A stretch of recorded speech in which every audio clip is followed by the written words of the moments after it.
करके व्यवस्था का प्रश्न होता है तो ब्रह्मा जी ने भगवान की विनती की।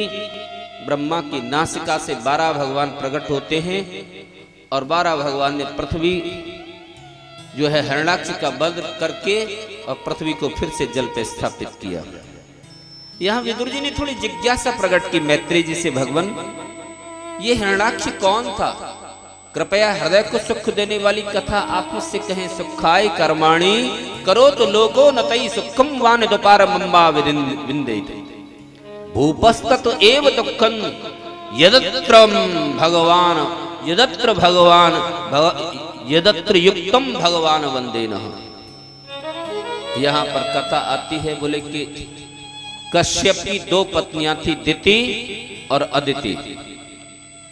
दिति के दैत्य और अदिति के देवता। न दयति 2 खंडने, जो किसी का खंडन मंडन न करे सा अदिति, और जो खंडन मंडन करे सा दिति। कथा यहाँ पर है कि दिति एक दिन संध्या के समय कामातुर होकर के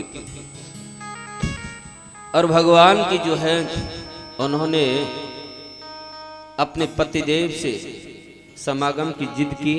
उन्होंने कहा, देवी इस समय का समागम जो होता है ना वो ठीक नहीं होता है।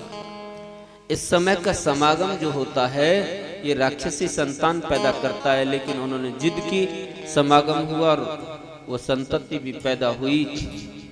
हिरण्याक्ष और हिरण्यकश्यप। हिरण्याक्ष बड़ा बलशाली था और पृथ्वी को ले जाता है।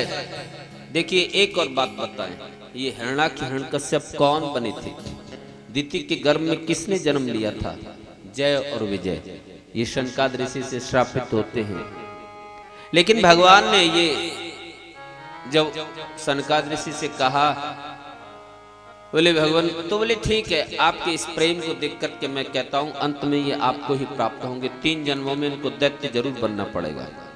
जय विजय शनकाद ऋषि से द्वारा सनक सनंदन सनातन सनत कुमार 4 ऋषि कुमारों से, ये द्वारपाल थे भगवान की जो है जय विजय, श्रापित होते हैं। तो पहला जन्म इनको हिरण्याक्ष हिरण्यकश्यप के रूप में मिला था। हिरण्याक्ष बहुत बलशाली था, पृथ्वी को दिग्विजय करके रसातल में ले गया। लेकिन व्यवस्था का प्रश्न जब होता है तो वहां पर तुरंत ही ब्रह्मा के आग्रह पे ब्रह्मा की नासिका से 12 भगवान प्रकट होते हैं। बोलिए 12 भगवान की जय। और 12 भगवान ने अपने अतुल पराक्रम के द्वारा और मेरे गोविंद ने क्षण मात्र में ही हिरण्याक्ष का वध किया और पृथ्वी को जल पर स्थापित किया, जिससे ये सृष्टि फिर आगे चली। आदि मानव हमारे मनु महाराज, स्त्री पुरुष का जोड़ा यदि कहा जाता है मनु और शत्रुपा के रूप में, फिर ये सृष्टि आगे चलती है। बोलो कृष्ण बलदेव की जय। ये कथा का क्रम सुखदेव जी महाराज राजा परीक्षित को इस कथा क्रम को सुनाते हैं। बोलो जय जय श्री राधे, जय जय श्री राधे, जय जय श्री राधे। आइए एक बार नाम संकीर्तन की धुन लगवा दूं, क्योंकि आज सुबह से मैंने भी सीधा मंगलाचरण प्रारंभ करके कथा प्रारंभ कर दी थी। मेरा मन था कि मैं आज सीधा कथा प्रारंभ करूं, मंगलाचरण प्रारंभ करके। और संकीर्तन तो देखिए, नाम संकीर्तन ये से सर्व पाप प्रणाशनम, सब पापों का विनाश करता है नाम संकीर्तन। एक बात कहें, कथा हम जो भी सुने उस कथा को आत्मसात करें। दूसरे में जो तत्व चिंतन है उस तत्व चिंतन को जो है हम ध्यान से समझें। कथा सुनने में यही नहीं, जो लाभकारी बातें हैं हमारे जीवन में, जो लाभ देने वाली बातें हैं। हम तो एक बात बताएं, भगवान की कथा से बढ़कर के कोई भी लाभकारी कुछ है ही नहीं। सब भगवान की कथा कितना लाभ देती है आपको पता है? गोपियों ने कहा था गोपी गीत में, कल भी आपको कहा कि तब कथामृतम तप्ते जीवनम कवि भिरीडितं कल्मषापहं श्रवणमङ्गलं श्रीमदाततं भुवि गृह्णन्ति ते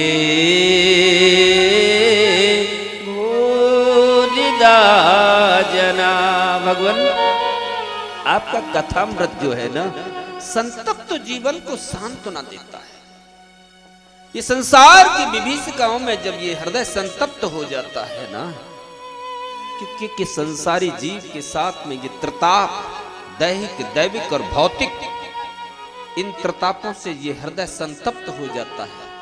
और उस संतप्त जीवन को यदि कहीं सांत्वना मिलती है तो भगवत कथामृत में मिलती है। लेकिन उस भगवत कथामृत को श्रवण करते समय पे संसार का विस्मरण होना चाहिए। सिर्फ गोविंद का स्मरण रहे और संसार का विस्मरण करके हम कथा सुनेंगे तो हमारा कथा में भी मन लगेगा और ऐसी ही कथा हमारे लिए वो फलदायी बनेगी।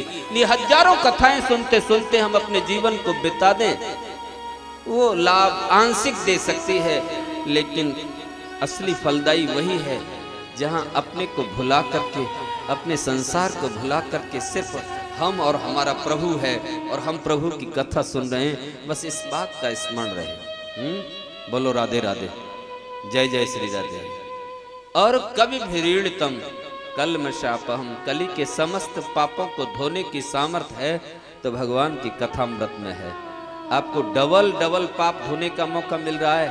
एक तो गंगा में स्नान करने से पाप धुलते हैं, एक भगवान की कथा सुनने से पाप धुलते हैं। एक बात जरूर कहता हूँ, गंगा में स्नान करने से, गंगा माँ में स्नान करने से पाप जरूर धुलते हैं। पाप तो भगवान की कथा सुनने से भी धुलते हैं, लेकिन भगवान की कथा का एक डबल लाभ और भी है मेरे भाई। ये पुण्य ही नहीं देती है, ये हमारे पापों को ही नहीं धोती है, ये हमारे जीवन में परिवर्तन लाती है। बहुत बड़ा हमारे सोच में, हमारे थिंकिंग में जो है बदलाव लाती है। रे मूढ़ मन, किस असत्य संसार के पीछे भागते भागते हम अपने जीवन को नष्ट कर रहे हैं। ये क्षणभंगुर जीवन का कोई पता नहीं है। क्षणभंगुर जीवन की कलिका, कल प्रात को जाने खिली न खिली, कोई पता नहीं है। क्या पता है? रात्रिर गमिष्यति भविष्यति सप्रभातम, भास्वान देस्यसि हसस्यसि पंकजश्री, इत्थम विचयन्ते कोशगते दुरेभे, हा हंत हंत नलिनी गजुज्जार। ये जीव रूपी भौरा संसार रूपी कमल पर बैठा हुआ है और संसार रूपी कमल का रसपान करते करते सुबह से लेके शाम हो रही है, शाम से लेके सुबह हो रही है, रात्रि भी होती है। कमल में भौरा बंद हो जाता है। जो भौरा लकड़ी को काट देता है सब, लेकिन वो कमल को काटता नहीं है। एक बात बताए ना, ये आसक्तियों का त्यागन एक क्षण में इस प्राणी में, इस मनुष्य में इतनी सामर्थ्य है कि एक क्षण में संसार की आसक्तियों का एक क्षण में वो त्यागन कर सकता है। उसके अंदर इतनी पावर है, इतनी शक्ति है। कितने महापुरुषों के उदाहरण देख लो कि संसार को तृणवत समझ करके वो भगवत परायण हो गए और भगवत चरणारविंद के अनुराग में उन्होंने अपने जीवन को बिता दिया। कितने महापुरुषों के उदाहरण हैं। संसार की नश्वरता को दृढ़ता के साथ में जिन्होंने एक क्षण में समझ लिया, संसार की आसक्तियों का एक क्षण में जिन्होंने जो है त्यागन कर दिया, ऐसी सामर्थ्य इस व्यक्ति में है। लेकिन क्या चिंतन करता है उस भौरे की तरह? वो भौरा उस कमल को काट सकता है, लेकिन काटता नहीं है। क्यों नहीं काटता है? क्योंकि उस कमल से उसको आसक्ति हो गई है। अरे मुझे इससे इतना पराग मिला है, इतना इससे रस मिला है, इसे मैं क्यों काटूं? और वो विचार करता है कि रात्रि गमिष्यति भविष्यति सुप्रभातम, रात्रि बीत जाने पर शुभ प्रभात होगा। और भास्वान देस्यसि हसस्यसि पंकजश्री, भास्कर देव उदित होंगे और ये कमल फिर खिल जाएगा। ऐसा ही चिंतन इस प्राणी का चलता रहता है। मैं ये करूंगा, मैं ये करूंगा, मैं ये करूंगा, मैंने ये किया, मैंने ये किया, हम कर धन धाम समारत, अंत चले उठ रीते, मैं कौन हूं? कितनी कामनाओं को साथ लेकर के जो हम जी रहे हैं, दुरापूरेण कामेन मोहेन च बलीयसा, कभी न पूरी होने वाली कामनाएं। और हम भूले हुए हैं कि हम कहां हैं, हमारी स्थिति क्या है, हमारी स्थिति क्या है, इस बात को हम भूले हुए हैं। हम तो काल रूपी अजगर के मुंह में बैठे हैं साहब, और हमारा जीवन क्या है? जब तक है जीवन, जब तक उस अजगर का मुंह बंद नहीं होता, और वो पता नहीं है कब बंद हो, उसका कोई पता नहीं है। क्योंकि न है प्रतीक्षिते मृत्यु कृतमस्य न वाकृतम, मृत्यु कभी इस बात का इंतजार थोड़ा ही करती है कि तुम्हारा ये काम अधूरा है, ये पूरा है, वो तो आएगी हाथ पकड़ करके ले जाएगी। और कब ले जाए? क्षणम ऊर्ध्वम न जानामि किम विधाता करिष्यति, एक पल का पता नहीं। हम सामान बड़ी भले ही हम 100 वर्ष का लेकर के जी रहे हैं, रावण जैसे अहंकार को लेकर के जी रहे हैं, लेकिन वो रावण भी जो काल को पार्टी से बांध करके रखता था, सहे स्वभाव 10 बदन आदि नृप बचे न काल बलीते, और हम कर धन धाम समारत अंत चले उठ रही थे। अंत में भी खाली हाथ गए थे मेरे भाई, खाली हाथ ही हमको जाना होगा, निश्चित रूप से जाना होगा।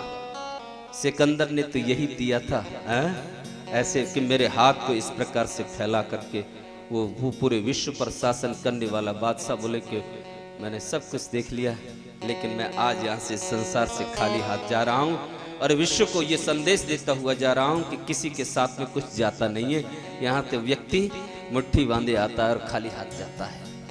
काल रूपी मत वाला हाथी, उसमें कमल जो खिला हुआ था, पानी पीने के लिए आया, और खींच करके उस काल रूपी मत वाले हाथी ने उस कमल को खींच करके पैरों से रौंद डाला। कहाँ वो भौरा चला गया, कहाँ वो कमल चला गया, कहाँ जब मृत्यु होती है तो कहाँ उसका संसार छूट जाता है, और कहाँ वो फिर छोड़ करके नैपथ्य में चला जाता है, अपने दूसरे जीवन की प्रारंभ, दूसरे जीवन की शुरुआत करने लगता है। फिर वो तुम्हारा थोड़ी रहा, फिर वो किसका जाकर के बन जाता है। कहने का अभिप्राय यह है, हम ऐसे चिंतन में जो चिंतन में जीवन जी रहे हैं, हमारा जो सार्थक जीवन किस में है, जो हम भगवान के लिए जितना समय हम बिताते हैं, ये हमारे जीवन के सार्थक क्षण हैं, बाकी के तो निरर्थक क्षण हैं। बोलो राधे राधे। संसार के चिंतन में और संसार की चर्चा में जो हम जीवन के क्षणों को बिता रहे हैं, वो हमारे निरर्थक जा रहे हैं और सार्थक क्षण जा रहे हैं। तो जो हम सत्संग बैठ करके हम भगवान की कथा सुन करके भगवान की कथा सुन करके जो आनंद की प्राप्ति कर रहे हैं, यही क्षण हमारे सार्थक हैं। बोलो राधे राधे। जब तेरी डोली निकाली जाएगी,